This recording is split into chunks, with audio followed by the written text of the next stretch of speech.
Hi hello నమస్తే welcome to our channel. నేను మీ చార్మి. అల్లు అర్జున్ అంటే తెలియని వాళ్ళు ఎవరైనా ఉంటారా? ఇక రీసెంట్ టైంలో అయితే పుష్ప పార్ట్ 1 తర్వాత ఆయన క్రేజే వేరు అని చెప్పొచ్చు. Iconic star Allu Arjun, national award winner Allu Arjun. మరి ఇంతటి క్రేజ్ ఉన్న ఈయనకి సంబంధించి ఎన్నో సినిమాలు గంగోత్రి నుంచి ఇప్పటి వరకు మొన్నటి వచ్చిన పుష్ప పార్ట్ 1 వరకు ఆయన స్టార్డమ్ అమాంతం పెరిగిపోయింది. అలా ఒక్కొక్క సినిమా గురించి చెప్పుకుంటూ పోతే ప్రతి సినిమాలో ఆయన యాక్టింగ్ ద్వారా, ఆయన డ్యాన్స్ ద్వారా, అన్నిటి ద్వారా ఆయన మాత్రం ప్రేక్షకుల ముందుకైతే వచ్చేయడం జరిగింది. అటు ప్రేక్షకుల ముందుకి నటనతోని రాకుండా తెలుగు ఇండస్ట్రీలో మంచి డాన్సర్లు ఎవరున్నారు అంటే అందులో అందరికీ గుర్తొచ్చే వ్యక్తులలో మొట్టమొదటి వ్యక్తి అల్లు అర్జునే అవుతారు. మరి ఇన్ని బ్లాక్ బస్టర్ సినిమాలు చేసినప్పుడు ఇప్పుడు పుష్ప పార్ట్ 2 కోసమైతే ఆయన రెడీ అవుతున్నారు. అయితే ఈయనకి సంబంధించి కూడా ఒకప్పుడు ఒక రూమర్ చక్కర్లు కొట్టింది. అది రూమరా కాదా అనేది నేను ఎండింగ్లో చెప్తాను. సో అప్పటివరకు ఖచ్చితంగా చూడండి.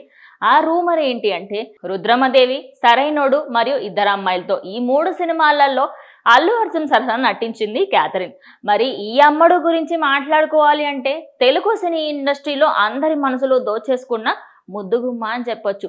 మరి తిను ఇండస్ట్రీకి వచ్చిన తర్వాత ఎక్కువ సినిమాలు అల్లు అర్జున్తోనే చేసింది. ఇక అప్పట్లో ఒక చర్చ కూడా జరిగింది. అదేమిటి అంటే వీళ్ళిద్దరూ లవ్ అఫేర్ నడుస్తుందని, వీళ్ళిద్దరికి సంబంధించి ఆ అఫేర్ కాస్త వాళ్ళ ప్రేమ వ్యవహారం వరకు వెళ్ళిందని ఎక్కువగా చక్కర్లు కొట్టిన వార్త. మరి వీళ్ళిద్దరి లవ్ అఫేర్ ఉందా లేదా అనేది అటు అల్లు అర్జున్ సన్నిహితులకి అడగ్గా అసలు వీళ్ళిద్దరికీ సంబంధించి పక్కన పెడితే సినీ ఇండస్ట్రీలో ఒకే సినిమాకి సంబంధించి ఒకే హీరోని ఒకే హీరోయిన్ని తీసుకుంటున్నారు అంటే అది అక్కడ డైరెక్టర్కి అండ్ అలాగే ప్రొడ్యూసర్కి రైటర్కి వాళ్ళకి సంబంధించి వాళ్ళు తీసుకుంటారు తప్పించి అందులో ఎలాంటి పాత్ర హీరో చెప్పాడని హీరోయిన్ చెప్పిందని తీసుకోరని ఆయన చెప్పుకొచ్చారు. అయితే ఆయన సన్నిహితులు చెప్పిన విషయం ఏంటంటే వీళ్ళిద్దరి మధ్యలో ఉన్నది స్నేహం మాత్రమే, అది ప్రేమ కాదని వాళ్ళు కొట్టివేయడంతో ప్రజెంట్ ఈ రూమర్ కాస్త ఒక ఎండ్కి వచ్చింది అనుకోవచ్చు. మరి దీనిపైన మీరేమనుకుంటున్నారో కామెంట్ చేయండి.